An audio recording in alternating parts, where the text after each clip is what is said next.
Bueno, vamos a retomar donde lo dejamos la sesión anterior. Os voy a poner esta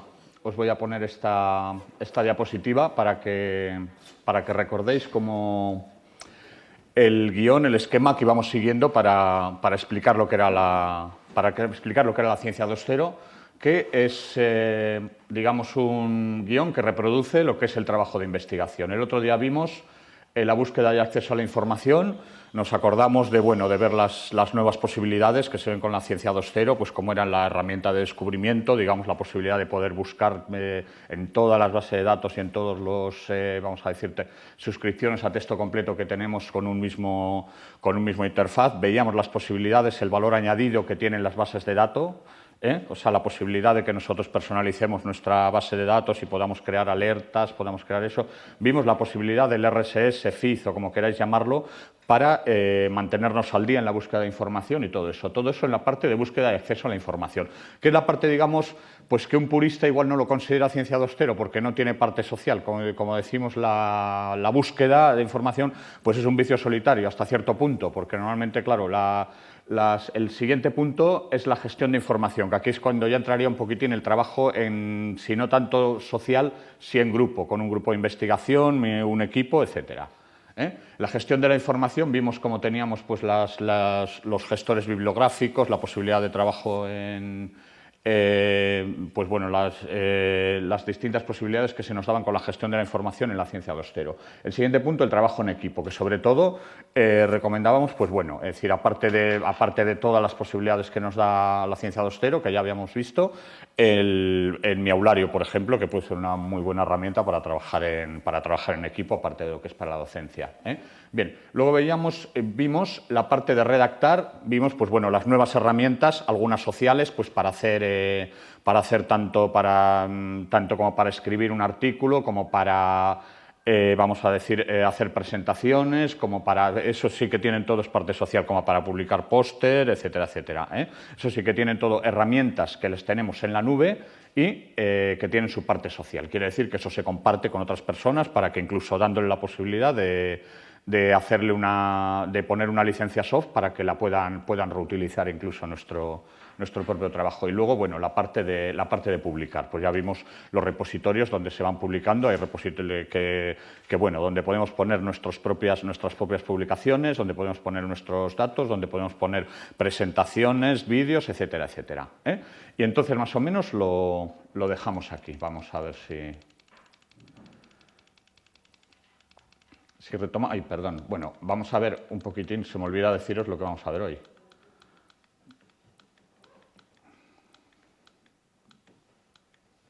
Vale, entonces, hoy vamos a ver igual la parte más interesante o la parte que es más puramente ciencia 2.0, por decirlo de alguna manera, porque tiene, si os acordáis, las tres patas de la ciencia 2.0 eran las nuevas tecnologías de la información, las redes sociales y, digamos, una filosofía, una inercia que lleva pues, a compartir, a publicar en abierto, etcétera, etcétera. Eso es la primera parte. Difusión y promoción, pues precisamente las mismas herramientas que nos llevan a archivar y compartir perdón, nos van a servir también para la difusión y promoción de nuestros trabajos de investigación. Las dos últimas partes igual son las más desconocidas para vosotros, que puede ser, bueno, no tan desconocidas al fin y al cabo como puede ser la gestión de la reputación, o llamamos a la gestión del perfil investigador, y luego a la valoración. Lo que es la evaluación del trabajo, pues evidentemente ha cambiado bastante, o como todo lo que estamos viendo de la ciencia 2.0 son cosas que todavía están, digamos, por ahí flotando, todavía no se han impuesto, digamos, legislativamente. Quiero decir que si estudiamos la valoración, a vosotros nos van a exigir, nos va a exigir ni la NECA ni la CENAI hasta dentro de, pues vete a saber cuándo, porque las cosas de Palacio van despacio, no van a aplicar, digamos, las nuevas inercias, las nuevas cosas que se están moviendo. Pero más o menos yo creo que os conviene saber qué es lo que se está haciendo, cuál es la tendencia, hacia dónde vamos y qué es lo que está pasando. ¿De acuerdo?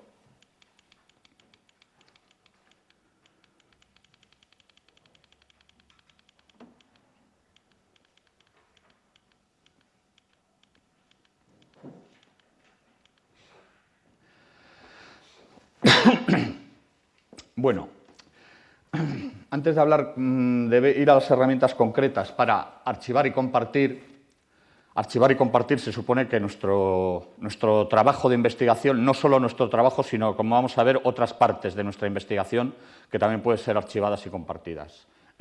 Entonces, vamos a explicar un poquitito el concepto de Open Science. No confundir con la ciencia 2.0. La ciencia 2.0 igual es un poquitito más amplio. Dentro de la ciencia 2.0, digamos que se superpone, por lo menos en una gran parte, con lo que es Open Science o ciencia abierta. Es decir, pues digo Open Science, utilizo los términos en inglés porque seguramente hasta en las publicaciones que leo en castellano las ponen, pero bueno, es decir, Open es abierto y ya veis que acceso, datos abiertos, acceso abierto, lo podríamos decir. Lo que pasa que, como digo, va a ser más fácil reconocer y hasta buscar publicaciones en castellano usando el término en inglés. Bien, Open Science, los primeros que utilizaron el término, los que lo popularizaron, digamos de alguna manera, fueron estos señores en un artículo de 2011.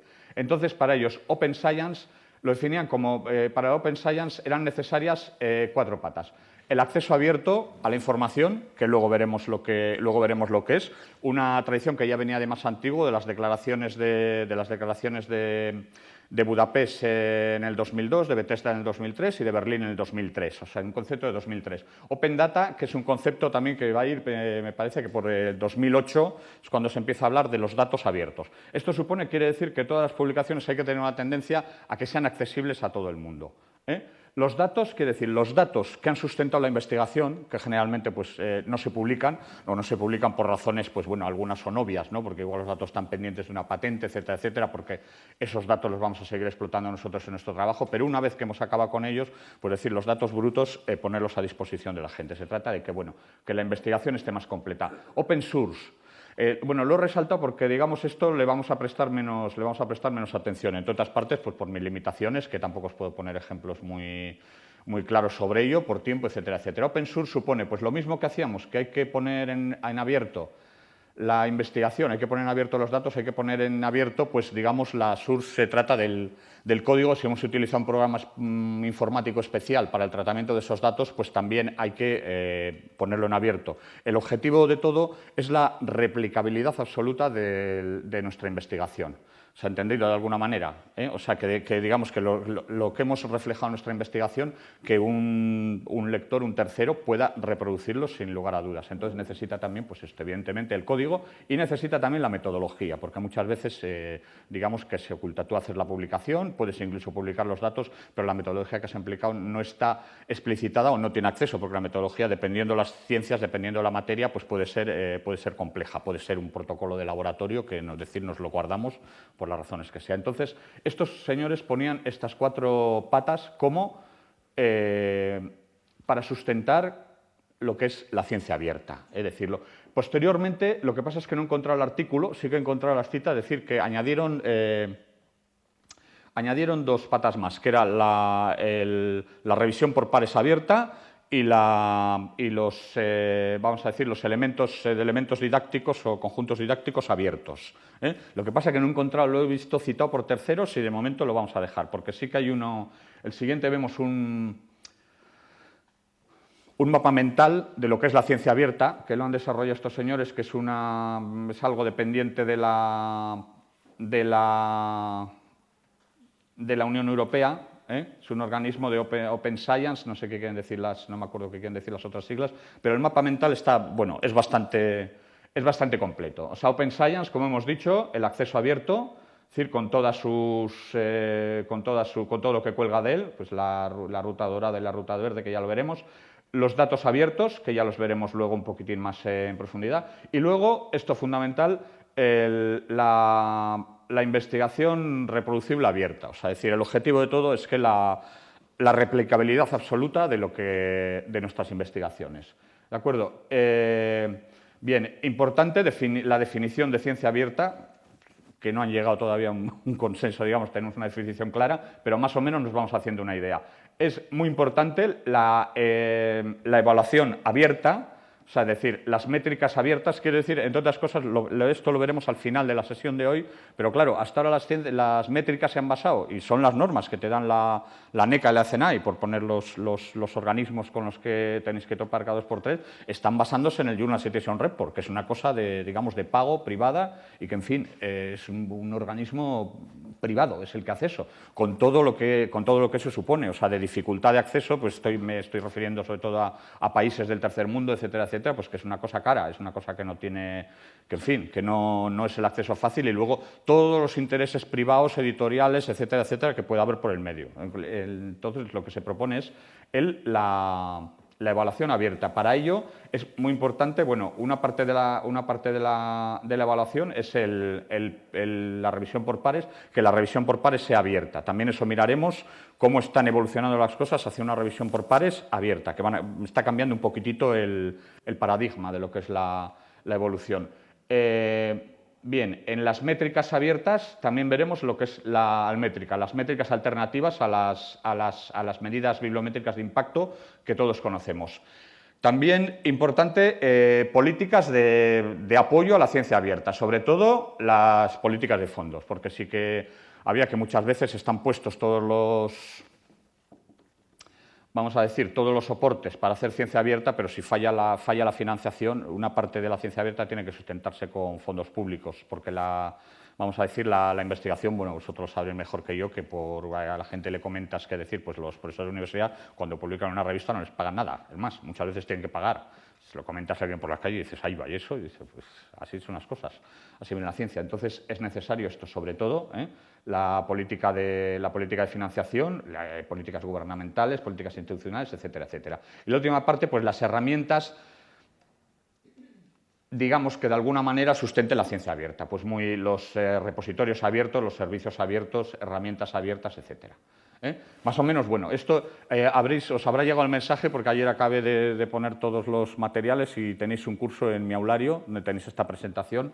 Bueno, más o menos, luego en Foster podéis acceder, ahí tenéis el enlace, podéis mirar todo lo que tienen. La verdad no me hace mucha gracia la página como lo tienen, pero este mapa sí que me parece que define un poco, bueno, que se puede ver de un vistazo lo que es la ciencia abierta y qué es lo que, bueno, como lo es lo que vamos a ver ahora en archivar y compartir, pues evidentemente lo primero archivar y compartir necesitamos saber qué es el Open Access y el Open Data, dónde se encajan, y luego a la hora de las métricas, pues el Open Peer Review y vamos a decir, y las almétricas, saber, digamos, darles un contexto dentro de lo que es la ciencia abierta como parte de lo que estamos viendo como ciencia 2.0.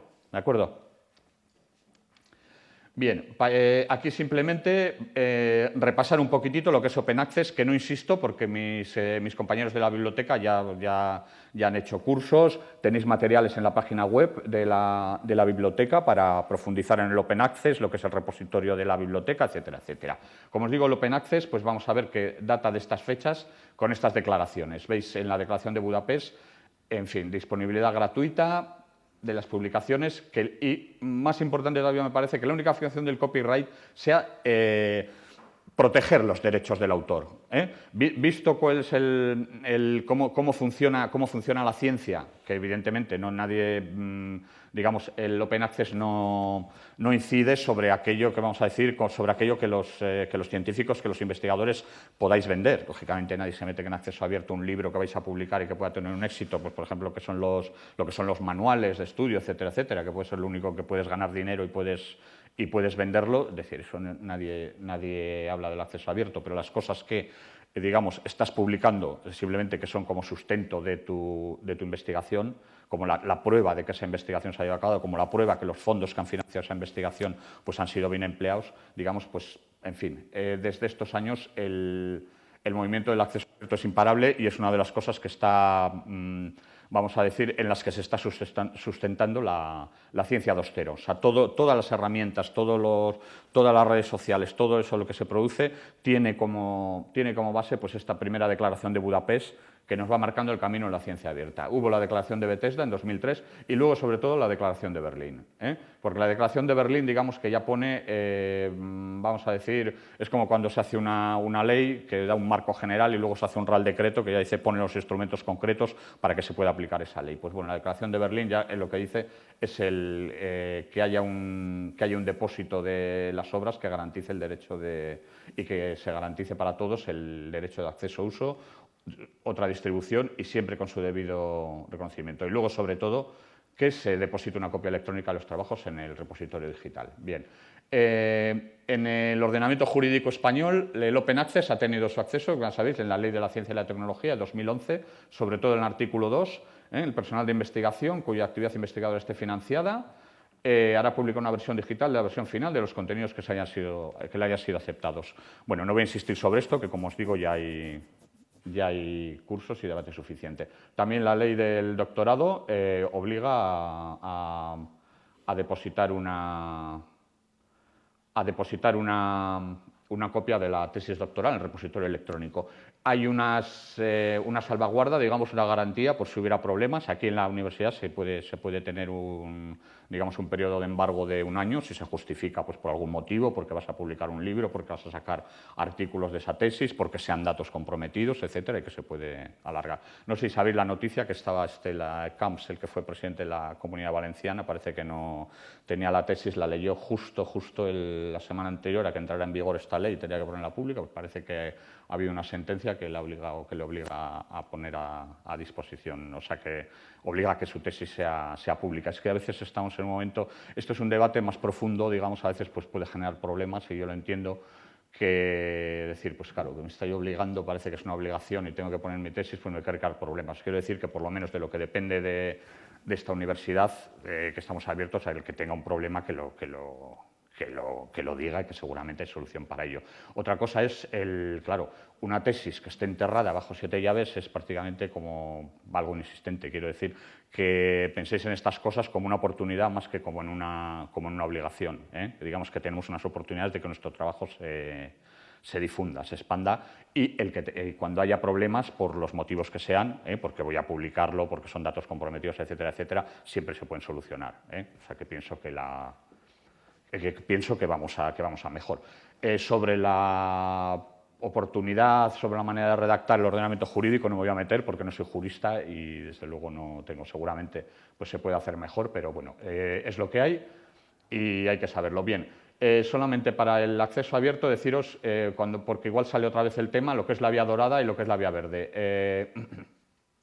La vía dorada se llama cuando tu publicación, tu trabajo, lo publicas o en revistas Open Access o en revistas previo pago. Bueno, ya sabéis que las revistas ante el Open Access, muchas lo que han tomado la decisión es decir, pues bueno, nos están haciendo, la gente igual va a preferir, como tiene unos pues, que tienen su artículo, su publicación, está subvencionada, entonces tiene que ponerla en acceso abierto, lo que van a hacer va a ser ponerlo en las revistas que son Open Access, en las revistas que son todas de acceso abierto, igual lo pone directamente en un repositorio. Entonces lo que vamos a hacer nosotros es que previo pago, una parte de los artículos, los que han pagado, lo vamos a poner en abierto.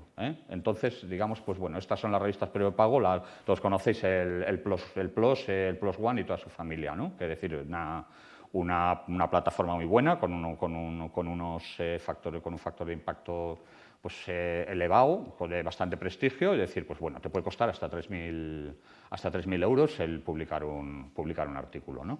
Entonces, es decir, la revisión por pares parece que es muy buena, por lo que me han dicho. Lo que pasa es que ya estamos entrando en una dinámica que parece que los rumores dicen que no Plus One, sino alguna otra revista está, digamos, que si pagas más, te garantizas a que te hagan antes la revisión. Es que entonces estamos entrando en una dinámica de mercantilización que a mí me da que, bueno, esto tiene los días contados. No te voy a decir si van a ser 3, 5 o 10 años, pero el modelo va a cambiar.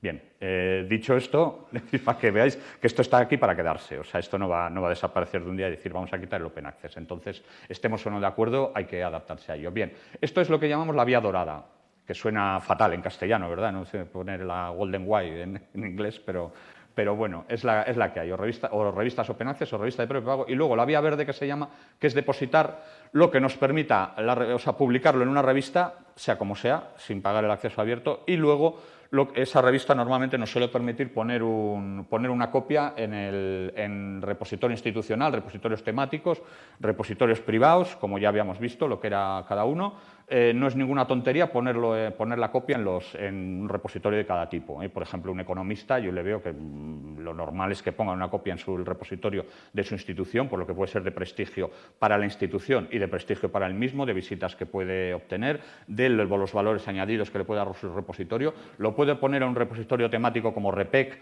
porque tiene también control de autores, o sea, digamos una ficha de control de perfil de autores, porque en el mundo económico muchas veces igual pides financiación para un proyecto a alguien y va a mirarlo en REPEC, si está metido en el mundo económico, ¿no? Y esto puede valer para otras ciencias, ¿eh? Va a mirarlo en el repositorio de referencia a ver la ficha de este señor que ha hecho, ahí va, pero si no está aquí. O sea, os quiero decir que no es ninguna tontería. Y luego, pues normalmente todos tenéis un perfil en ResearchGate, porque puede pasar lo mismo, que alguien que estéis pidiendo o que os presentéis a un premio, a un concurso, alguna cosa, o ofrezcáis vuestra colaboración o queráis formar un grupo de trabajo con alguien y va a mirar en ResearchGate a ver vuestro perfil y dice, ahí va, si este tío no está ni en ResearchGate, pues nada. Esas cosas pasan. Uno de los problemas de toda la ciencia 2.0 es que no, como miraremos en varias cosas, no hay un servicio, digamos, de referencia y que podamos decir, bueno, pues tienes que estar aquí y ya te despreocupas de todo lo demás. Es que hay varios compitiendo, muchas veces con fines comerciales y a veces hay que estar en más de uno. Es un trabajo añadido, pero si quieres estar es así. De momento no os puedo ofrecer otra solución, que seguramente es la pregunta, porque, bueno, lo habéis hecho en el servicio de referencia. En la medida en que podemos, pues bueno, atendemos estas consultas porque más o menos, sobre todo en el aspecto pues, bibliométrico, de acceso a la información, etcétera, etcétera, y muchas veces preguntáis, oye, a ver, pues luego cuando veamos esto, ¿qué es mejor, estar en ResearchGate o en Academia Edu? Pues no lo sé. O sea, te puedo dar los datos objetivos que tengo yo. Por ResearchGate me parece que es alemanes los que lo llevan, pues está más extendido en Europa, pero Academia Edu está más extendido en Estados Unidos. ¿Qué te voy a decir? Pues decir, tómate el trabajo y ponte en los dos. Es la única solución que te puedo dar. Si estás en ciencias sociales, humanidades, tienes que tener el perfil de Dialnet, pero también te aconsejaría tener uno elige en ResearchGate o en Mendeley, que es el que más. Luego, al final, y recordádmelo porque se me suele ir el tiempo, miraremos un poquitín una macroencuesta que hicieron de 20.000 investigadores para decir las herramientas, está hecha en el 2015-2016 y veremos las herramientas que más utilizan según qué aspecto de la investigación estemos mirando, para que veáis cómo decir, pues bueno, cómo lo que os estoy explicando normalmente son los punteros, son lo que utiliza un porcentaje muy alto de los investigadores que utilizan herramientas 2.0, que lógicamente no los utilizan todos, la mayoría dicen que no, pues no, yo esto mira, no me suena de nada, ¿vale? Bueno, vista la verde, los dos puntos de abajo, por si lo veis, insistimos otra vez, Serpa, Romeo y Dulcinea están relacionados con los repositorios, son vamos a decir, las bases de datos que te dicen, tú buscas la revista y te dice qué es lo que te permite, por si no lo supieras o por si no estuviera claro en las instrucciones de la revista. Muchas veces te dejan poner, bueno, hay tres conceptos que no he hecho diapositiva, son el preprint, postprint y la versión editorial, ¿vale? Preprint se llama, es el trabajo que nosotros hemos redactado antes de mandarlo por primera vez a revisión. Postprint es el trabajo admitido, pero con nuestro formato que se va a publicar. Una vez hechas las revisiones, las correcciones correspondientes, lo que me han dicho, y la versión editor es lo que aparece en la revista. Unos te dejan unas cosas y otros te dejan otra. Un consejo, cuando pongáis un preprint, yo no estoy muy de acuerdo en que se pongan preprint, porque hay veces, claro, a mí me han contado casos de que el trabajo ha ido 4 o 5 veces de ida y vuelta entre el revisor y nosotros. O sea, que el trabajo que se parece, digamos que ha cambiado mucho desde que lo mandamos la primera vez a esto. Entonces, cuando se pone preprint, sí se pone, porque a veces es conveniente ponerlo. Cuando hablemos del Open Peer Review, veremos, claro, yo le voy a mandar si voy a usar un Open Peer Review o incluso hay quejas. He leído algún artículo al respecto que, claro, que lo mandas a revisar el artículo y aquí me han fusilado una serie de cosas, es decir, una serie de ideas que eran mías. Entonces, puede ser conveniente ponerlo por nuestra propia seguridad. Por ejemplo, lo suelen hacer mucho en arXiv.org, que os sonará, sobre todo si estáis en física, informática o alguna cosa, la gente pone un preprint para, digamos, garantizarse una especie de depósito legal o de depósito de los derechos de propiedad. Y dice, a ver, yo puse este preprint aquí, decir, este señor me lo ha copiado y era el revisor, o me ha copiado una parte, o me ha copiado unos datos, o me ha copiado alguna cosa. O sea, puede ser interesante ponerlo. Pero si lo ponemos, poner detrás del título, entre corchetes, bien grande, preprint, para que nadie llame error, porque luego está alguien... Sí, dime. Veo como una contradicción, porque no sé si con el preprint lo que haces es garantizarte, por ejemplo, esa protección protección legal o lo que estás facilitando precisamente es que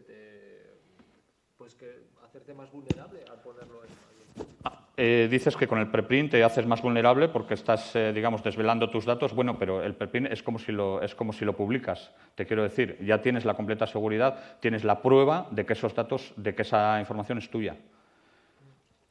O sea, lo tienes que mirar como una protección, más que como un... Evidentemente, la única manera de proteger absolutamente tus datos y de que nadie te copie, es decir, es no publicar nada. Es la única manera.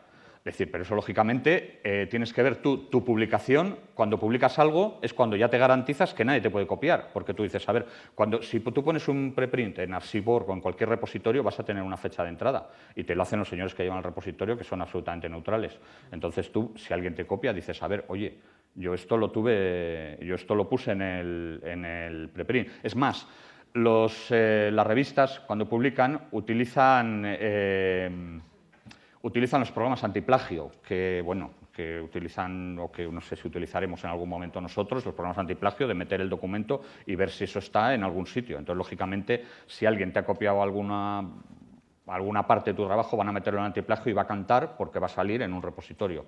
Quiero decir que también es una protección en ese sentido. Otra cosa será, hombre, que van a ser una copia, puede ser simplemente que aprovechen los datos, que aprovechen una idea, que aprovechen un planteamiento, una metodología, una idea simplemente, pues decir, pero bueno, puedes denunciar a ese señor diciéndole que tienes. Si no lo hubieras depositado en el repositorio, no tendrías esa oportunidad. Pues puede decir, yo no, porque los revisores, normalmente la revisión en la revista se hace con un doble ciego, o sea, que el autor, digamos, no sabe quiénes son sus revisores y el revisor no sabe quién es el autor. Entonces, y además los editores son muy celosos de ese secreto de revisión.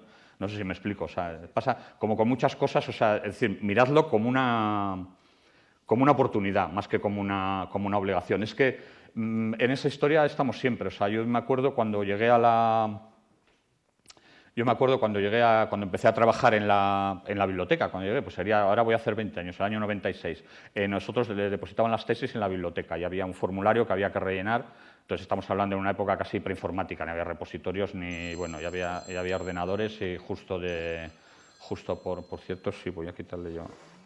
No sé, que cante yo, que el profesor está peor. No te preocupes.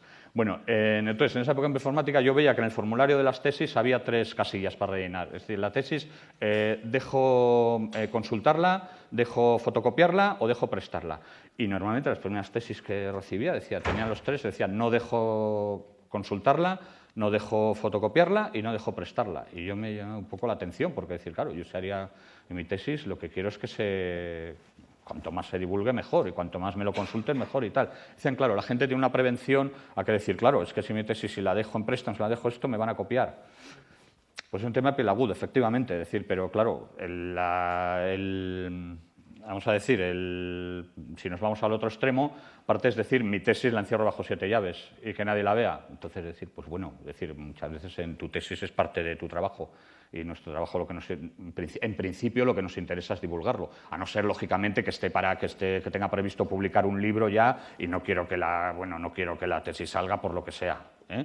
Pero normalmente, os digo, con todas estas cosas, miradlo como una oportunidad más que el otro. Siempre habrá salvaguardias. Si por algún motivo, que los hay motivos muy legítimos y muy correctos, o porque quiero publicar un libro sobre la tesis, o porque quiero publicar unos artículos basados en datos que tengo en la tesis, pero la tesis ya se ha hecho pública. O sea, ha podido alguien en la lectura a tomar apuntes y está haciendo un artículo sobre eso. Entonces, la manera de, si lo pones en Internet, lo que digo, ya tienes la has depositado en un repositorio, tienes tienes la prueba legal de que, que la tesis estaba antes de que el que te ha copiado haya hecho eso. O sea, bueno, miradlo en ese punto. Es un mundo de tema y podemos discutir mucho sobre esto, pero más o menos creo que respondo a tu pregunta. O sea, no es míralo como una oportunidad más que eso. Y en caso de que hubiera problemas, pues bueno, todo se puede hablar y todo se puede solucionar. ¿De acuerdo? Sí. En relación a esto que estás comentando, ¿y qué ocurriría casi en la situación contraria, ¿no? Que tú imagínate que tienes en un repositorio privado, a veces te llega información. Hemos encontrado una copia de su artículo, ¿permite cargarlo? Imagínate que uno le da que sí, sin haber consultado las condiciones de la revista, ¿no? Entonces puedes tener colgado en un repositorio privado artículos que realmente... No entiendo muy bien. O sea, ponme el caso. En un repositorio... Tú has hecho un artículo y lo has publicado. Y lo has publicado. Sí. Y entonces a lo mejor te llega en un repositorio y me llega de vez en cuando, hemos encontrado una copia de su artículo. Lo quiere cargar, lo da el acceso, entonces imagínate que tú le das que sí. Pero han encontrado una copia, ¿dónde han encontrado? ¿En la revista que lo ha publicado? No sé. Además, tampoco te aparece dónde la cogen, ¿no? Es que es lo fundamental. No te puedo responder si no me dices dónde está. Pero si tú tienes en un repositorio privado, tú imagínate que cuelgas un artículo que a lo mejor tienes que haberlo puesto preprint y lo tienes la copia de la revista, ¿qué puede pasarte como autor? Sí. Tienes que estar mirando cada vez. Sí, normalmente, a ver, lo más que puede pasar es que te digan que lo quites de ese repositorio. Eso es así. No puede pasarte, tú dices, a ver, me he equivocado y ya está. No creo que haya, igual Concha sabe mejor que yo, pero no creo que haya que puedan emprender acciones legales contigo. No creo que llegue a tanto la cosa, pero bueno, es cierto que los editores están detrás de que no se cuelguen las versiones finales de sus artículos publicados porque los derechos de explotación los tiene la editorial, firmado por el autor cediendo esos derechos de explotación al editor. Entonces, el autor no puede distribuir copias de su artículo.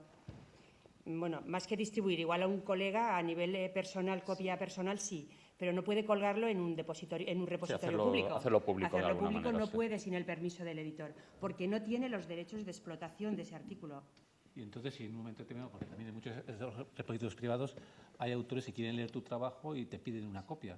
Si tú mandas una copia individual... A nivel individual, sí. A esa persona no habría problema. No habría problema. Aún así, las revistas tienen su apartado de copyright con los derechos, lo que se permite y lo que no se permite. Antes de hacer cualquier acción de ese tipo, conviene leer cuál es la política de copyright del editorial y lo que hemos firmado a la hora de pasar ese artículo a ese editor. Y te puede decir, para una copia privada para un colega no tiene ningún problema. O te puede decir, no, es que no puede hacerlo. Pásele usted el postprint suyo, pero no mi versión final comercial. Entonces, con eso hay que tener cuidado, sí, porque no creo que te vayan a llevar a la cárcel, pero bueno. De todas formas, bueno, Resergate, cuando lleguemos, en su momento ya hablaremos, que sepáis, Resergate también está siempre en el borde de la legalidad. De hecho, tiene algunas denuncias de los grandes editores como el Sevier, Springer, etcétera, ya en fin, claro, es una cuestión pues, que a ellos no les gusta nada. Sobre el poder utilizar los artículos, de todas formas, por lo que me han contado, las editoriales, digamos que son menos ogros de lo que parece. A mí me ha contado gente que ha estado haciendo la tesis doctoral y que, por ejemplo, ha necesitado utilizar pues algún gráfico, alguna cosa, alguna foto incluso, de cosas que aparecían en el Sevier y tiene un apartadito donde pone el permiso para utilizar las cosas y si se lo pides y es para un trabajo propio, normalmente no te ponen pegas. Alguna vez alguien me ha dicho que tienes que pagar un canon, era una cantidad de, no me acuerdo si eran 50 euros, una cosa así, que quiere decir, bueno, yo creo que es asumible, ¿no?, para un trabajo como una tesis, etcétera. Entonces, bueno, simplemente es tener cuidado. También el caso que pones puede ser que hayan encontrado una copia y alguien haya puesto una copia sin tu permiso ni sin el permiso del editor. Entonces, lógicamente, vuelvo a repetir, no soy jurista. Es que con este tema nos enredamos y vamos a salir de esto porque sé que es un tema candente. Para tertulia de televisión con tertulianos de estos potentes, ¿verdad? Y así de meter guerra. Te quiero decir, lógicamente, yo pienso que si alguien ha puesto una cosa sin mi permiso, siendo el autor y sin el permiso del autor, pues sin el permiso del editor, pues lógicamente no es responsabilidad mía que le pidan cuentas a quien lo haya puesto. ¿Respondido más? Sí. Ay, perdona, sí. Comentando lo que ella está comentando, te saca como un mensaje diciendo que ese artículo la revista lo tiene, pues eso, con su copyright, que tengas cuidado qué haces con él, porque muchas veces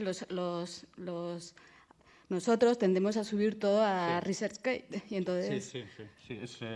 Lo que preguntéis, la verdad no tengo respuesta, no conozco ningún caso de acciones legales, etcétera. Yo pienso que normalmente sí que conozco casos de, bueno, por algunos amigos, no en el ámbito académico precisamente, de que han puesto algún material en alguna página web suya, etcétera, etcétera, os digo fuera del ámbito académico, y lo que tienen pues es un requerimiento a que quite eso, que ha puesto una foto, que alguien la ha reconocido y dice, pues quítalo de ahí.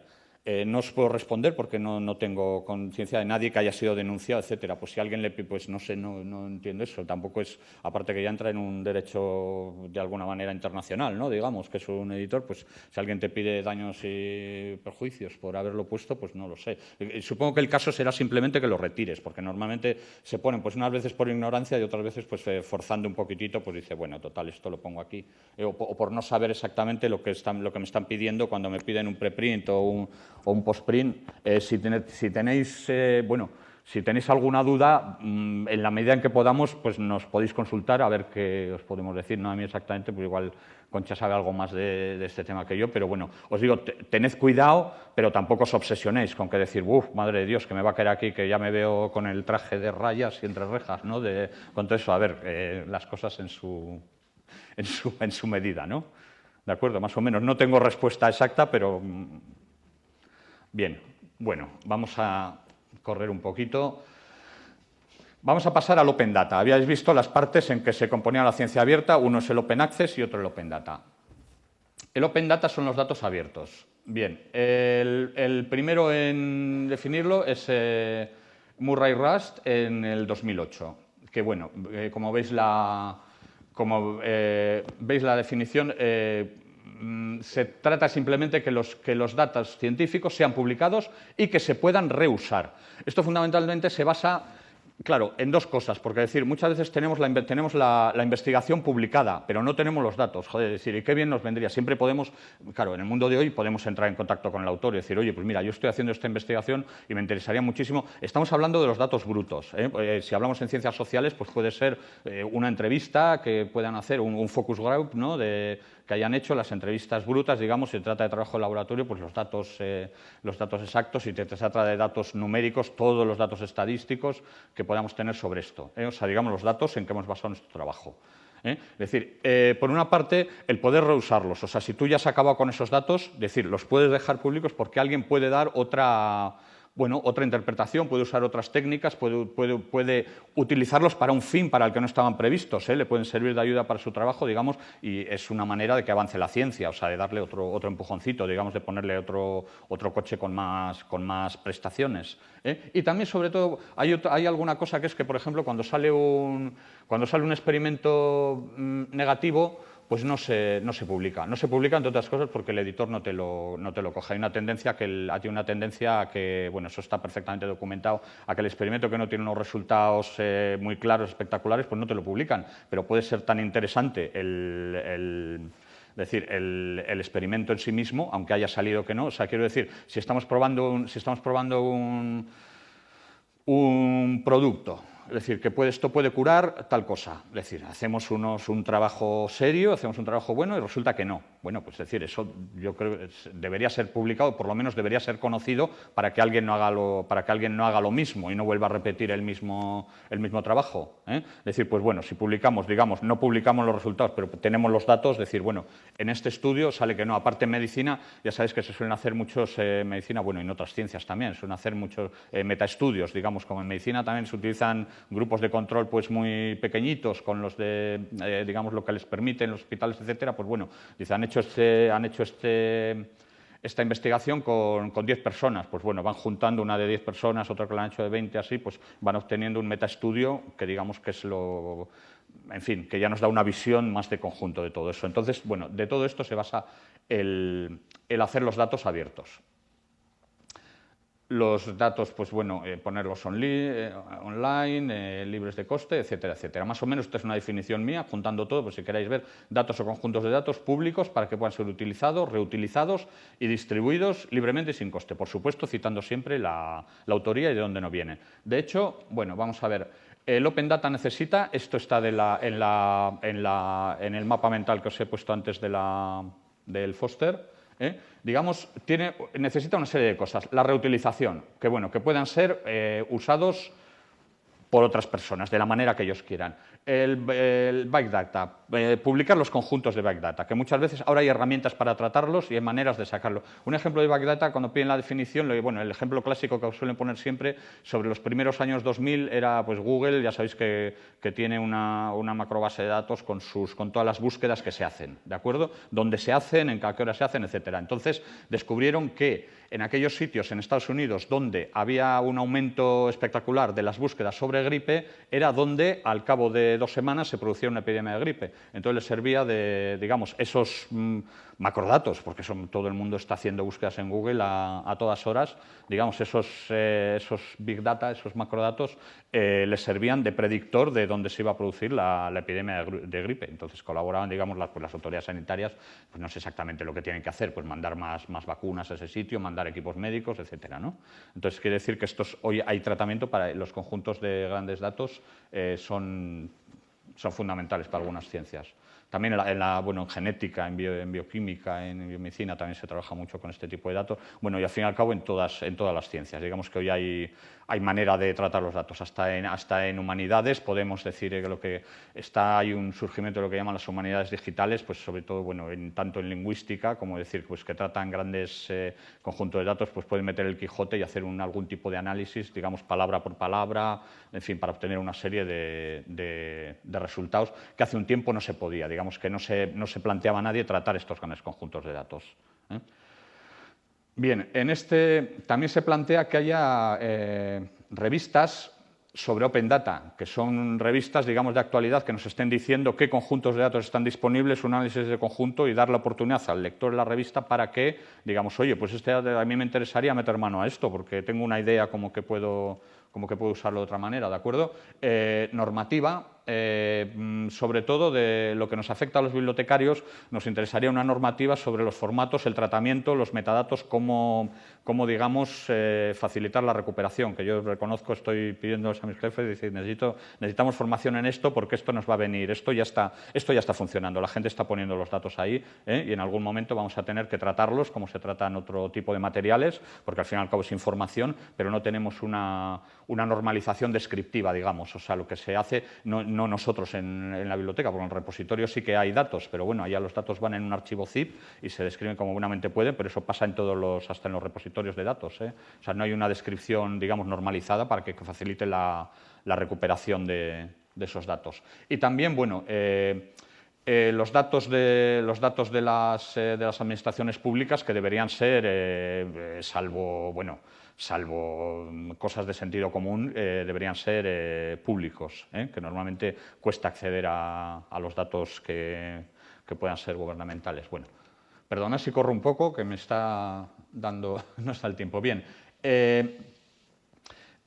en San Francisco se reunieron una serie de expertos, tanto del ámbito de las administraciones públicas como de las bibliotecas, etcétera, hicieron la declaración de la evaluación de la investigación de 2012. Una de las cosas que recomiendan es que para evaluar la investigación, aparte de los artículos de investigación, vayan metiéndose en la evaluación otra serie de productos, como los conjuntos de datos. O sea, que esto quiere decir que, claro, es fundamental para que la gente comparta sus datos, que tenga premio. O sea, ¿qué quiere decir? Que en la evaluación, yo tengo, aparte de mis artículos publicados, también he puesto a disposición de la comunidad investigadora este conjunto de datos, que luego ya se verá cómo se valora su uso o su capacidad de aplicación o las citas que recibe o que todo eso, pero bueno, ya lo están poniendo en la evaluación. Para los propósitos de la evaluación, considerar el valor y el impacto de todos los productos de la investigación, incluidos los datos. Bueno, las recomendaciones 11 y 12 son para los autores. Ser claro y transparente en la previsión de los datos y que proveer a los datos de una licencia que permita su reutilización. Os quiero decir, esta declaración, bueno, es muy importante en el ámbito de esto. Propone otras cosas, es decir, que no sé, luego ya lo veremos en la última parte, si nos da tiempo, que andamos un poco ya apurados. En la última parte proponen también que se deje de valorar el factor de impacto de las revistas y que se valore el artículo. ¿Entendéis? O sea, ahora lo que se están pidiendo para decir los esenios es un impacto de la revista. no del artículo. Bueno, si sabéis lo del impacto de las... En una revista funciona la regla del 15, 50, 80. Quiere decir que en una revista el 15% de los artículos tiene el 50% recibe el 50% de las citas y el 50% de los artículos recibe el 80% de las citas. O sea, esto quiere decir que hay un 50% de artículos en una revista que puede tener un impacto muy alto que solo reciben un 20% de las citas. O sea, que es posible. Lo que están valorando es la revista. ¿Por qué? ¿Por qué motivo? Pues porque es más cómodo para el evaluador, sin otro motivo, ¿entiendes? Entonces, lo que se hace en esta declaración, lo veremos más adelante, ya me estoy anticipando, es, bueno, por ver que no se valoren que no se, vamos a decir, que todo lo que sea a base de provisión de fondos, de financiación, a base de ocupar puestos de promoción laboral, etcétera, etcétera, que se valore el artículo en sí y que se valoren otras cosas, entre ellos esto, los datos, ¿de acuerdo? Bien, esto es recién salido del horno, es el fact sheet que nos manda OpenAIRE, que es vamos por simplificar, la parte de la un organismo de la Unión Europea que se encarga de los repositorios, de evaluación. Entonces, lo que está diciendo, si un proyecto forma parte del piloto, del Horizonte 2000, aquí explica que forma parte del piloto, debe desarrollar un plan de gestión de datos y depositar sus datos en un repositorio de datos de investigación. O sea, esto se va a implantar. Os quiero decir que no entro a valorar su conveniencia, porque ya obliga, digamos, a otra serie de cosas. La elaboración del plan de datos puede ser complicada, pero digamos que está en marcha una política, hay una inquietud porque los datos salgan a la luz. ¿De acuerdo? ¿Cómo archivamos y compartimos los datos? Bien, estos son el R3 Data y, bueno, y el Sevier, los repositorios que soporta, son un directorio, un listado de sitios donde se pueden depositar los datos. El primer sitio donde podéis repositarlo es el repositorio de la universidad, lógicamente. O sea, digamos que con eso ya se ha cumplido. Pero luego hay otros sitios, pues algunos son... Esto lo vimos en su momento sobre dónde buscar los datos, ¿vale? Dryad, que es igual el más conocido. Mendeley Data, que es nuevo. Bueno, esto os lo voy a enseñar un poquito para que veáis cómo puede ser un repositorio de datos, ¿vale? Y, por ejemplo, el Sevier dice los repositorios que soporta. ¿Por qué lo dice el Sevier, que es un editor comercial y no le interesaría? Porque si tú publicas una cosa en el Sevier, si puedes poner los datos en uno de los repositorios que ellos mantienen. O sea, quiere decir, tú a ellos les mandas el artículo, pero los datos los pones en otro sitio. Entonces, ellos en su artículo te remitirán al repositorio donde has dejado los datos. O lo puedes poner en el mismo artículo. ¿De acuerdo? O sea, quiere decir que ellos ya son conscientes de que, bueno, de que un artículo gana mucho si le vamos poniendo los datos encima.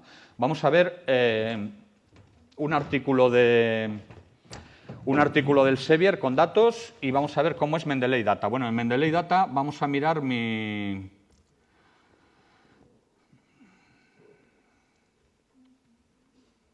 Vale, esto... ¿Copiar es Control-C? ¿Aquí también? ¿Cómo? Comando C. Muy bien. Vale, vamos aquí. Entonces, y pegar Comando V, ¿no? Comando V, vale, ok. Bueno. Esto es Mendeley Data. Mendeley es el gestor bibliográfico que decíamos, lo que pasa que ha sacado una parte para hacer de repositorio de datos. Esto, la verdad, bueno, me ha gustado por los criterios que tiene, que se nota que saben lo que hacen. Tenemos lo de siempre. A ver, Mendeley es del Sevier, que es un editor comercial. Entonces, al fin y al cabo, lo que está intentando conseguir es que dotéis de forma gratuita, digamos, de un corpus de datos para su explotación en un futuro. Pero bueno, el sistema tiene una pinta muy buena. ¿Veis aquí mis datasets? He puesto... es que aquí me ha entrado una cuenta que no es logout.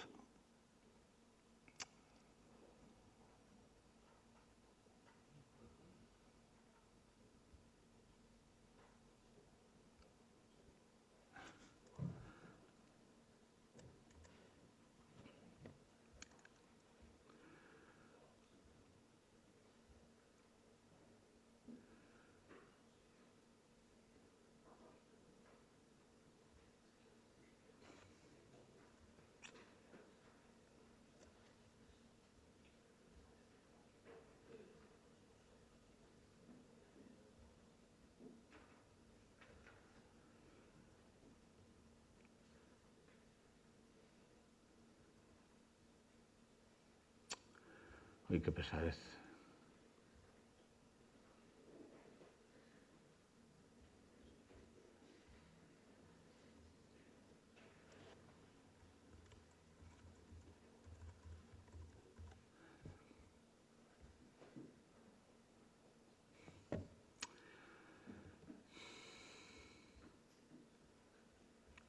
Bueno, vamos a verlo.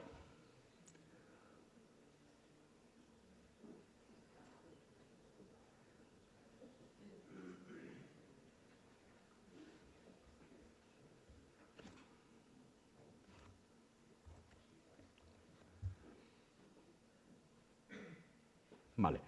En esta cuenta es que lo tengo vacía. Un nuevo dataset simplemente lo subiríamos aquí con añadir. Voy a ver si tengo una... Bueno, email address. Tengo que poner unos... A ver.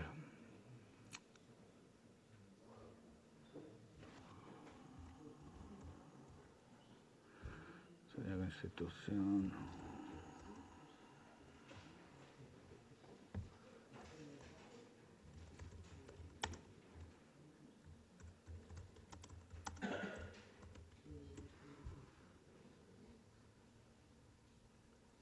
Bueno, contribución, bueno, una prueba, etcétera, etcétera. Lo pondríamos.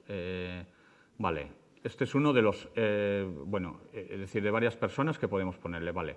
Entonces, experiment data files, my dataset y un title dataset. Dataset es un conjunto de datos. Entonces, aquí lo que tengo que hacer es un fichero, a ver si tengo un en el... Ahí es que no tengo el... Bueno, que he quitado el pincho. Bueno, imaginaros aquí, simplemente lo que voy haciendo es subir un fichero de datos. Tengo una cosa, los ficheros de datos los puedes tener aquí para tu gobierno, pero si los haces públicos, luego no puedes quitarlo, lo cual tiene un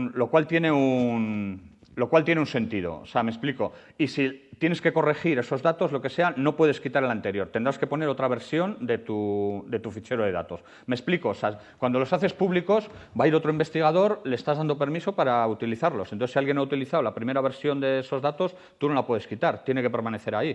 ¿Me explico? O sea, tiene un sentido. Te suministran un DOI, que sabéis es un Digital Object Identifier, o sea que quiere decir que le dan un número para que siempre se pueda acceder a esos datos a través de esta dirección. Te dan una manera de citarlo, una cita automática, lógicamente, como es Mendeley, también que es un gestor bibliográfico, pues vas a poder jugar con él y con cualquier otro. Entonces, quiero decir, este es uno, hay muchos. Dryad suele ser el más corriente, el más utilizado. Para que veáis cómo se van poniendo los datos, bueno, he cogido, tengo uno guardado que tenga datos en Scopus para mirar, o en Science Direct, vamos a mirar con datos en Scopus, uno de estos, vamos a mirar.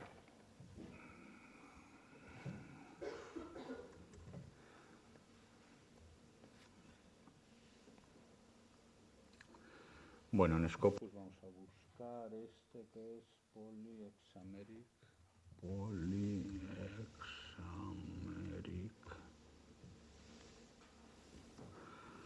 Genome Len.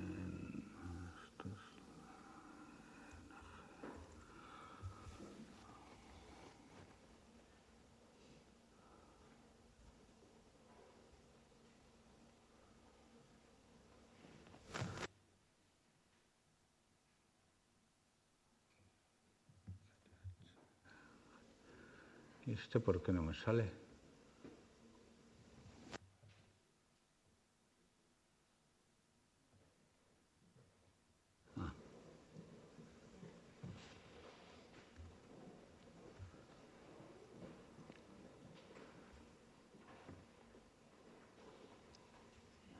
Yo creo que este es un artículo de Scopus. Bueno, vamos a ver en Science Direct. Me llevará al texto completo del artículo. Entonces, en el texto completo vemos, veis que aquí me sale distinto que en Windows. pero bueno, supongo que también saldrán los datos al final. A ver.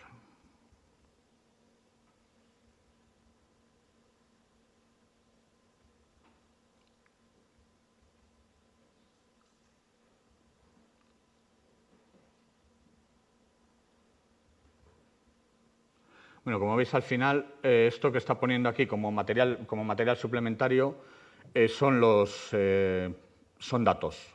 En este caso los han puesto en el propio editor, en Science Direct, en vez de ponerlos aunque es del Elsevier, lo podía haber puesto en un repositorio aparte. Bueno, vamos a mirar, pues vamos a cotillar un poco. Estos es un documento doc, que seguramente pues tiene unos datos que los ha utilizado en el artículo y que los pone. Bueno, habría que leer la licencia porque esto está puesto en el Elsevier, no está puesto en un repositorio. Todo siempre que utilicemos algunos datos, pues habrá que mirar el tipo de disponibilidad que tiene el Elsevier. Ya os digo que suele tener tiene una opción que dice que puedes pedir permiso para utilizar o reutilizar una serie de materiales que aparecen en el artículo, y normalmente lo suelen dar, en caso de que sea una cosa, vamos a decir, puramente académica y no comercial. Bien, esto me lo he abierto. Bueno, esto inicio, diseño, elementos de documento, esto me lo he abierto en el Word, vale. Esto, vamos a seguir con la presentación. Bien, bueno, no nos podemos detener más en los repositorios de datos, que sepáis que esto existe, que cada vez irá a más, y tomad vosotros, bueno, nota de ello. Que os valga para la evaluación o para la certificación, yo pienso que eso tardará tiempo porque suelen ser muy lentos. Bien, archivar y compartir en los repositorios. Esto lo vimos el otro día, más o menos un esquema, digamos, hecho por mí para que os aclaréis de los tipos de repositorios y decir, vale, archivar y compartir. Aquí la pregunta es decir, ¿dónde lo ponemos? ¿O me merece la pena ponerlo? Digo, pues no lo sé, depende de lo que quieras. Es decir, no me parece ninguna tontería que lo tengas en el repositorio de la universidad, de alguna manera, en un repositorio temático. Es decir, pues alguien que, si trabajáis en los campos de física, informática, etcétera, o trabajáis en economía, pues ponerlo en REPEC, pues es evidente, o química, ponerlo en el Chemical Repository, o en el Social Science, pues tampoco me parece ninguna tontería. Ponerlo en el institucional, en uno temático. Y bueno, puedes usar pues el ResearchGate o el Academia Edu o los dos, dependiendo cómo lo veáis, qué intereses tenéis, etcétera, etcétera. Bien, para depositar tus documentos en un repositorio. Primero, comprobar que podemos hacerlo. Al hilo de lo que preguntaba vuestro compañero, etcétera, bueno, aseguraros y, caso de tener dudas, pues bueno, si nos consultáis o, en fin, intentaríamos ayudaros o deciros qué podéis hacer. Serpa Romeo y Dulcinea son los Serpa Romeo para las revistas internacionales, Dulcinea para las revistas españolas, y luego tenéis aquí, pinchando, el material que hay en la página web. No, en la página web no, esto está en el repositorio, en Académica E. Hay una información mucho más amplia sobre estos temas. ¿De acuerdo? En segundo lugar, comprobar las condiciones de depósito y valorar ventajas e inconvenientes. Mirar a ver si nos conviene, leer a ver qué nos ofrece ese repositorio, vamos a decir, qué límites nos pone, qué regulaciones tiene, etcétera. Esto también tenéis en nuestro repositorio, en Académica, información sobre cómo hacerlo. Y luego, pues en fin, depositar el documento y elegir opciones. Pues elegir opciones, a veces te dejan elegir qué tipo de copyright o qué tipo de licencia elegir. O sea, si quiero dar una licencia Creative Commons para que lo utilice todo el mundo, si quiero tener todos los derechos de copyright yo mismo, etcétera, o que sea, pues bueno, libre total, digamos. Cuestiones a considerar al depositar un documento en un repositorio. Pues son más o menos las que veis aquí. O sea, primero, a ver, no depositéis por depositar y decir, bueno, en cuanto más, como hay 40 repositorios, pues voy a depositar el documento en 40. Pues la verdad no merece la pena. Tenéis que mirar primero el prestigio del repositorio, qué motores de búsqueda o motores de repositorio lo indican. Sobre todo yo me fijaría en Google Scholar, porque decir, bueno, vistas las estadísticas, tanto hasta el 90% de los alumnos y un 60% de los investigadores empiezan su búsqueda en Google Scholar. Entonces, aseguraros de que ese repositorio lo coge. Tan fácil como poner site, 2 puntos, y la dirección del repositorio, a ver cuántos documentos recoge de ese repositorio. Una cosita, un truco que quizá no conozcáis: si lo depositáis en un repositorio, en la universidad, bueno, aquí en el repositorio de la universidad le solemos poner un resumen nosotros, pero si lo repositáis en otro sitio, ponedle un resumen, porque Google Scholar no coge cosas que no tengan resumen. O sea, le importa, te va a coger una cosa que tenga resumen, aunque no tenga el texto completo, que una cosa que tenga texto completo, pero no tenga resumen. Os digo para alguna vez, para que salga en Google Scholar, porque supongo que si lo dejáis en un repositorio y lo que os interesa es darle visibilidad o darle, en fin, que se vea vuestro trabajo, es muy importante que salga en Google Scholar. Ya os digo, hay un 60% de investigadores que empiezan por ahí, pues vamos a darle esa oportunidad. Bien, los derechos de autor, habrá que ver qué es lo que nos interesa. Lógicamente, cuantos menos derechos cedamos, mejor. La posibilidad de elegir licencia está muy bien, porque nos... Sí, dime. ¿El resumen tiene que estar en el texto principal o en los metadatos que tiene? No, el resumen lo suele... Nosotros lo ponemos en metadatos, pero seguro, cuando depositas en algún repositorio, cuando tú depositas una cosa, te está pidiendo un resumen y palabras clave. Os quiero decir que muchas veces, por comodidad, tú no lo pones el resumen y digo, bueno... ¿Los metadatos o en el texto principal? Para que te lo coja Google. No, el resumen sería en el formulario. Cuando tú subes un documento, te pone un formulario para decir quién es el título, el autor y todo eso, en ese formulario. El texto es el texto, ahí no te preocupes por dónde pones el resumen y las palabras claves. En el formulario que tienes que rellenar a la hora de subir ¿De acuerdo?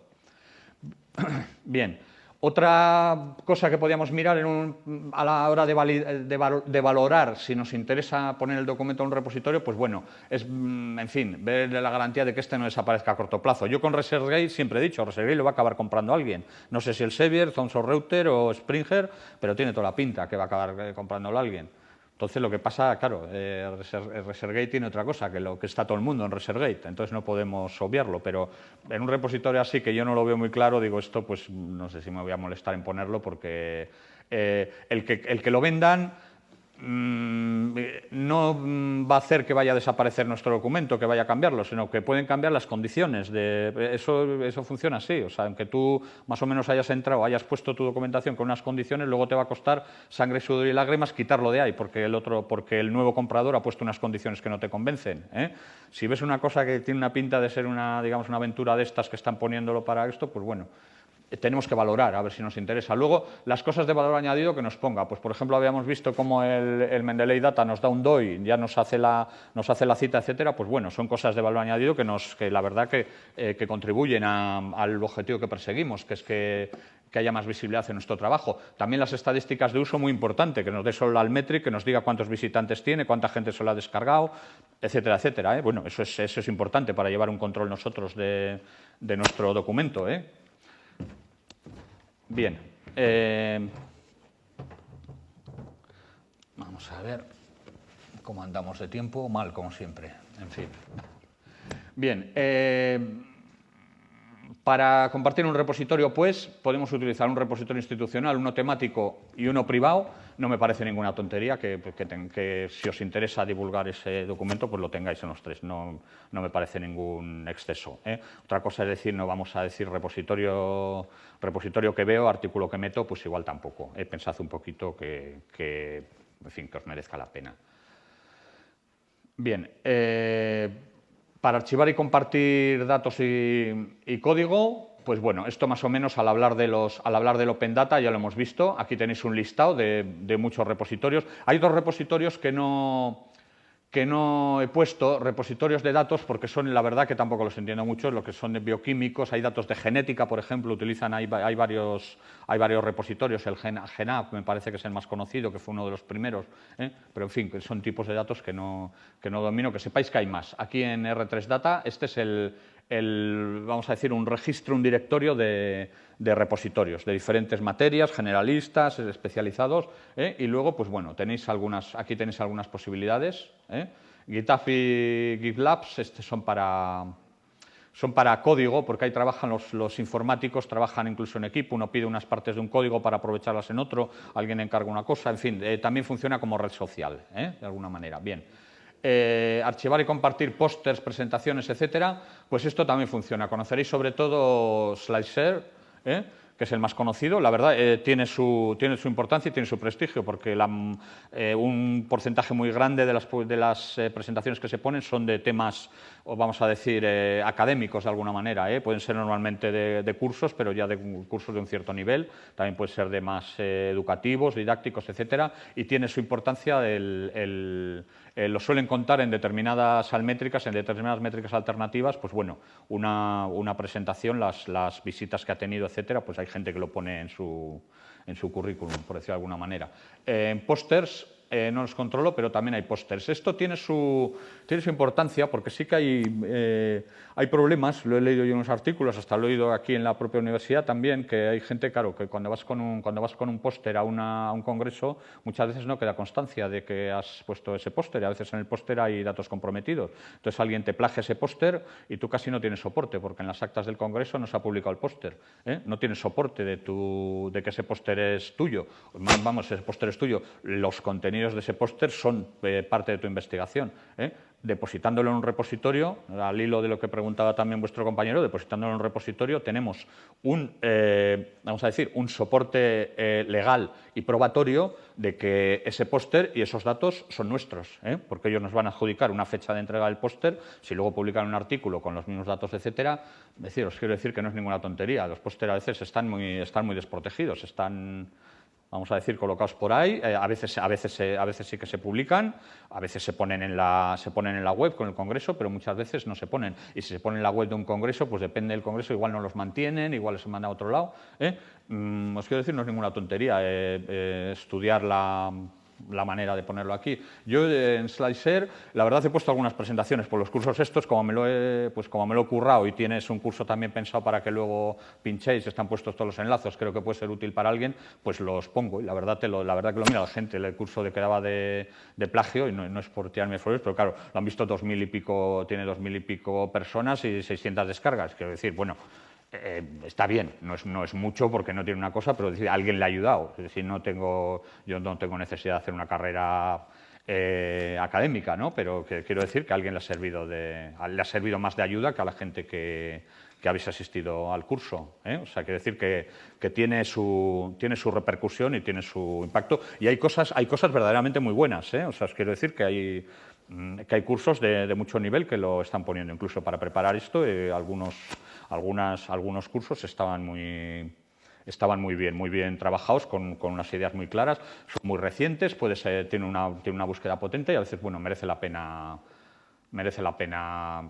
en fin, depositarlo ahí. Bien. Archivar y compartir vídeos, que es una de las grandes cosas que ha salido de uno de los grandes estandartes de la ciencia 2.0, que son otro tipo de materiales. No me meto en el audio porque el audio suele ser más divulgativo y también es otro mundo, pero bueno, todos conocéis el iVoox ¿no? Que seguramente sacáis cosas de ocio donde se pueden poner podcasts o cosas de audio. No me he metido aquí. El vídeo sí que tiene más importancia. No me he metido tampoco a fondo porque tiene también su mundo. O sea, es distinto del vídeo, que puedes poner el vídeo, puedes usar datos también, lo que sea un focus group, lo puedes poner en un vídeo y meterlo ahí. Puedes meter vídeos que puedan ser protocolos, experimentos de cosas de laboratorio, no solamente en plan didáctico, sino ya en plan investigación, en plan que sirva de guía para otros. Bueno, el primer sitio que he puesto son los de nuestros compañeros de UNATV, que tiene la posibilidad, pues como YouTube, de que pongas tus materiales, ya sean didácticos, experimentales, de laboratorio, etcétera. Pues es una manera.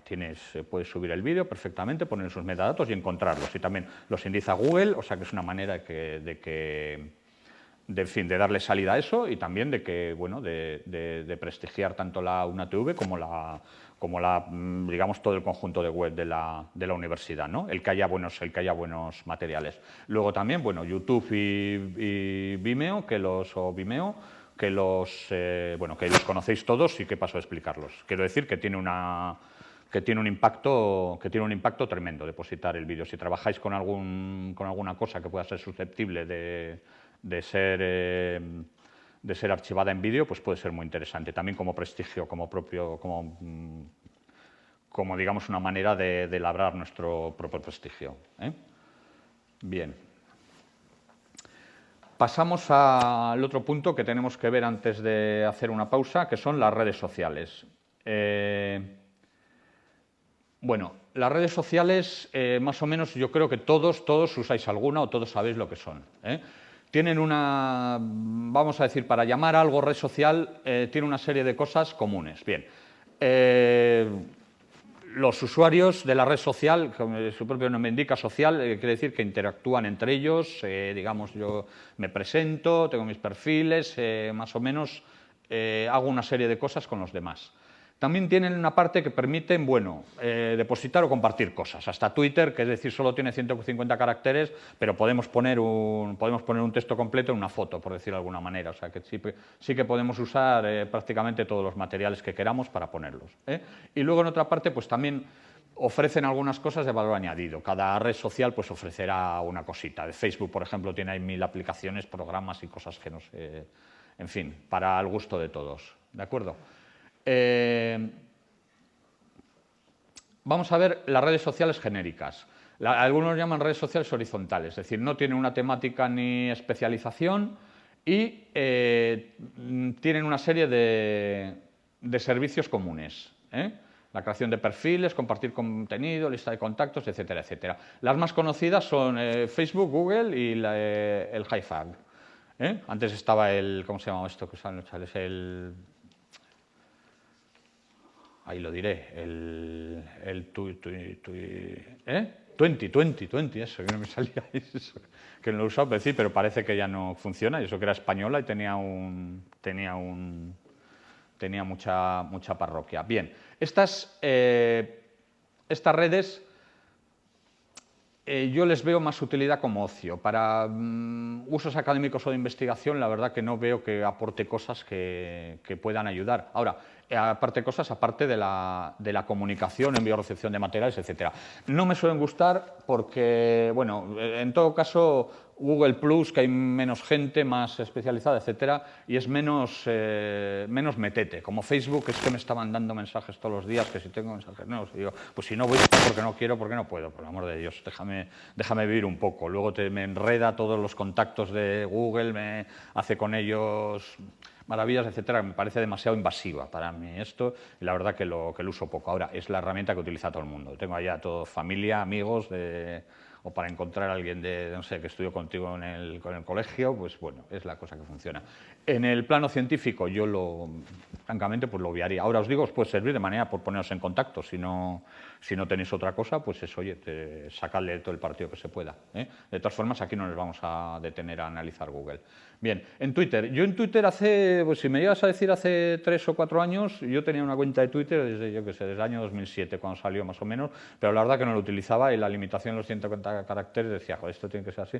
Pero ahora estoy buscando, yo creo que si tienes una lista si consigues hacerte tu propio círculo, tu lista hablando de ciencia solamente, no de ocio, porque aquí siempre tiendes a coger a los tíos que sean más graciosos, entras ya en cosas políticas, que vas cogiendo a los que son más afines a ti, pero hacerte una lista, por ejemplo, con la gente, con los investigadores que más o menos están en tu onda, pues bueno, puede ser útil porque te enteras de primera mano de una serie de cosas que de otra manera no te enterarías.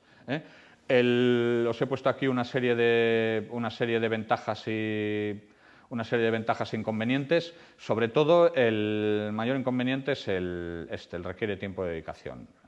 Es el que veo porque, evidentemente, si quieres que te sirva para construir una reputación, lógicamente tienes que currártelo. En el plano informativo, simplemente, pues bueno, con coger a un colega vuestro que sepáis que le miráis como los contactos que tiene, a los que sigue él son públicos, pues ya podéis haceros un listado, bueno, de gente que trabaja en vuestro campo y os puede servir pues con un vistazo yo suelo mirarlo en el autobús según vengo para aquí.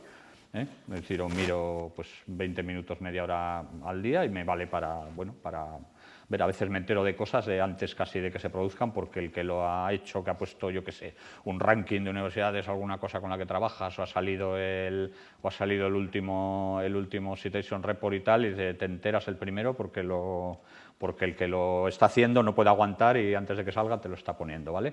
Entonces, digo, no lo despreciéis, o no sé si lo utilizáis alguno, pero bueno, puede ser una herramienta que nos sirva en en la práctica científica, ¿de acuerdo? Bueno, las redes profesionales, pues la LinkedIn y Xing, también la LinkedIn en que estoy, pues también me parece bastante invasiva. Me hizo la jugada de que me decía, puedes mirar si en tu lista de Gmail hay alguno que esté en LinkedIn. Y digo, pues bueno, está bien. Porque es que ¿por qué fui? LinkedIn también llevo desde el año La Polka suscrito. También como en estas cosas, pues como me ocupo de ellas, pues me suscribo a todo lo que sale, ¿vale? Pero no le hacía mucho caso. Pero entonces había como en un tema que me interesaba, decían que habían creado un grupo en LinkedIn, para que también puedes crear grupos, claro, habían creado un grupo, eran de científicos investigadores, era un tema de bibliotecas o alguna cosa, y dije, ahí va, pues en LinkedIn también crean grupos, pues voy a pegarle un vistazo. No, era un tema de historia, y digo, pues voy a echarle un vistazo, y ya que le he echado un vistazo, pues repasé cómo tenía los perfiles y tal, y digo, pues me parecía interesante pegarle un vistazo, que me dijera, a ver, de los que tengo de contactos en Gmail, a ver quién está en LinkedIn, así me hago otro amigo más. Pero no solo hizo eso, sino que mandó a todos los que tenían el contacto de Gmail, les mandó un mensaje diciéndoles que se hicieran de LinkedIn. Entonces recibí llamadas de la familia, de la propia Belén, que es la directora de la biblioteca, que ya tenían esto, decir, aquello me parece un abuso, que estaba yo echando las muelas. Pues decir, hombre, yo te he dado permiso para que me digas quiénes de mi lista tienen eso, no te he dado permiso para que le mande. Me llamaba gente así preocupada, oye Manu, pero esto es interesante que me haga, porque yo me hago, si me lo dices me hago,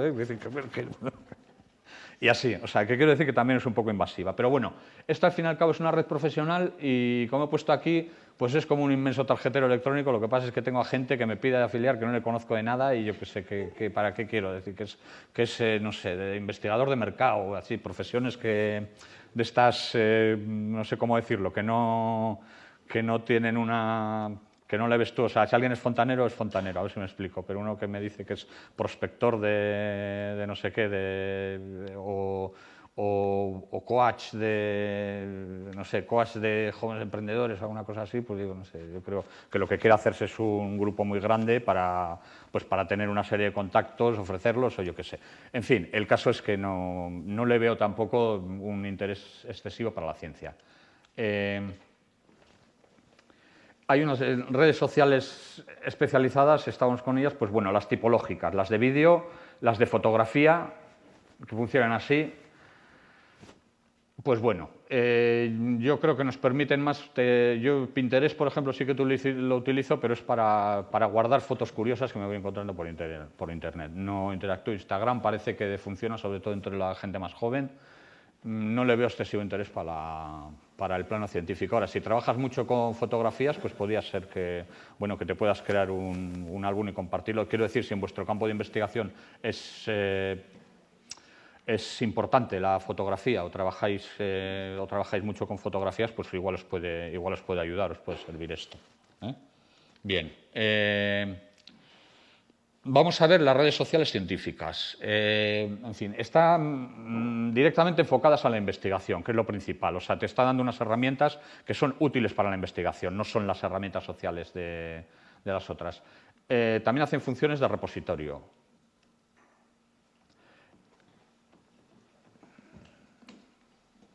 Hay algunas tipológicas ligadas a un repositorio. Es decir, bueno, lo más importante que veo es esto, en qué se diferencian de las redes sociales generalistas como Facebook, que están enfocadas a científicos. ¿Qué es lo que nos permiten? Es decir, crear perfiles complejos, quiero decir que pueden servir como una especie de currículum. De currículum que lo podemos mostrar, enseñar y, más importante, que es donde nos va a buscar la gente. Por eso os digo que puede merecer la pena trabajarlo un poco y meterte en una red social, porque a veces tú no eliges dónde te has presentado una cosa, estás pidiendo financiación por un proyecto, no sabes dónde van a comprobar tu currículum. Puede ser que busquen en internet a la brava, o sea, esas cosas pasan.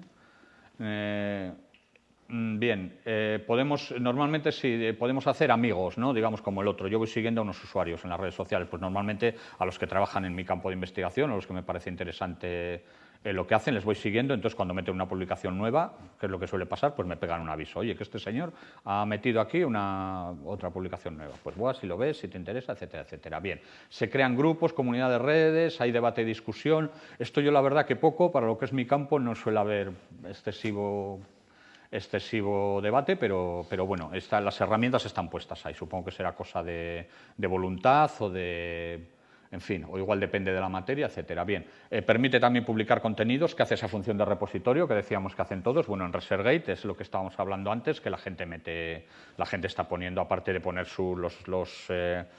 aparte de poner sus publicaciones, está metiendo también el texto completo de sus publicaciones, muchas veces sin saber si realmente puede meterlo.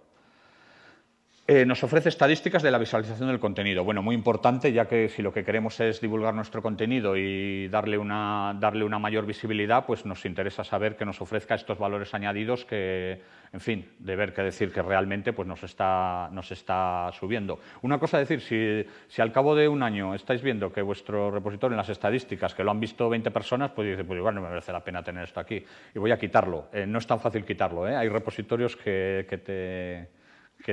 te dan muchas pegas a la hora de quitarlo. Bien, también nos funciona como buscador de documentos. Habíamos visto ResearchGate, claro, puedes hacer lo vimos en la primera sesión, que nos puede servir también como base de datos para buscar información. Bien, algunas redes sociales también permiten, pues bueno, nos dan las métricas de impacto, bastante importante.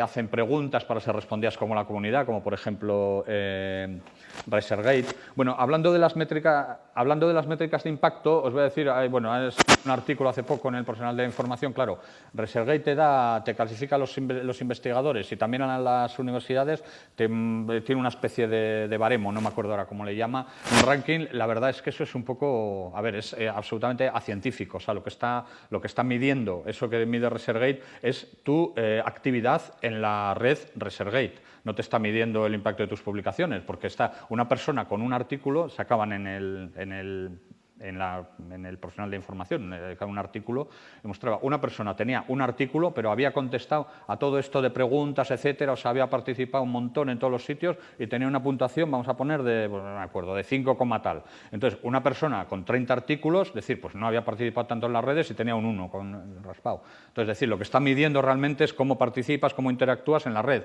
no la validez de tus publicaciones. Lo cual es un error, porque sí que hay gente que va a mirar, decir a tal tío, decir, joder, este tiene una puntuación alta. Pues simplemente pues que, no sé, pues que se le ocurra, responde preguntas, entra allá, sigue a muchos, le siguen muchos, digamos, no está midiendo el impacto, ni digamos, ni la calidad, ni la cantidad de su producción científica. ¿Sí? ¿Perdona? Que eso te lo está dando la revista en la que publicas. ¿El qué? Te quiero decir que ResearchGate sí que te da, pues, cuánta gente pues ve tus publicaciones, o sea, te da cosas, no es solo cómo interaccionas en su página web. Sí, no me refiero, te da más cosas, sí. Me refiero a que... La calidad te la está dando donde puedes publicar la revista. Te quiero decir que si yo voy una con un JCR de no sé cuánto, pues sí puedo publicar ahí. Sí, a lo que me estoy refiriendo es que tú imagínate, ResearchGate, ¿sabes cuál es? Que no me acuerdo ahora cómo le llama, vamos a mirarlo si quieres. Está dando una puntuación a un... Pues esa puntuación te la da, pues cuánta gente visita o cuánta gente ve tu artículo o el post que tienes ahí. Sí, pero entre otras cosas, vamos, te remito al artículo del Profesional de la Información, que sacan la cuenta. Tiene en cuenta el número de publicaciones que tiene en cuenta el número de visitas que han tenido tus publicaciones, pero sobre todo le da mucha importancia, le da más de la mitad de esa puntuación, está basada en la cantidad de veces que has formulado o has respondido a preguntas. Le da mucha importancia a los seguidores que tienes o a los otros seguidores que tienes. Entonces, claro, lógicamente ponen un ejemplo, claramente, hay una persona con una sola publicación y le han puesto una puntuación de mayor impacto que a una persona que tiene 20 publicaciones, lo que pasa que se ha limitado a poner las publicaciones y no participa, digamos, en lo que es la red. Me refiero a que tú estás pidiendo una financiación para un proyecto que estáis haciendo, entonces lo presentas a tal institución, entonces a tal organismo, es decir, que sea el que te va a dar los fondos. Entonces, pues imagínate que se le ocurre mirar tu perfil en ResearchGate y tienes el perfil pues que has puesto solo tus publicaciones, es decir, pues te está dando una puntuación baja. Quiero decir que es un indicador no excesivamente científico y no excesivamente válido. Ya, en eso estoy de acuerdo. Que en eso estoy de acuerdo, pero que te da cosas ResearchGate. Sí, es que te da cosas, por supuesto que te da una visibilidad. Es que estoy recomendando, a ver, que tendrías que tener un perfil en ResearchGate, por lo que te estoy diciendo, al que le da los fondos te va a mirar en ResearchGate, va a mirar lo que has hecho. Otra cosa es, bueno, sí que miran ResearchGate, ¿eh? O sea, hay gente que va a mirar solo a ResearchGate. ResearchGate tiene otros problemas que van a ser lo que digo, que está bordeando el límite de la legalidad. Es una empresa que no le veo, o sea, no está sustentada por ningún gran holding de publicaciones. Entonces, en algún momento va a acabar siendo vendida, en mi opinión, a alguno de los otros. Entonces, es posible que cambie toda la política, etcétera. ¿Cómo? Que Mendeley fue lo mismo. Mendeley fue lo mismo, exactamente. Exactamente. Y ha cambiado mucho las políticas también.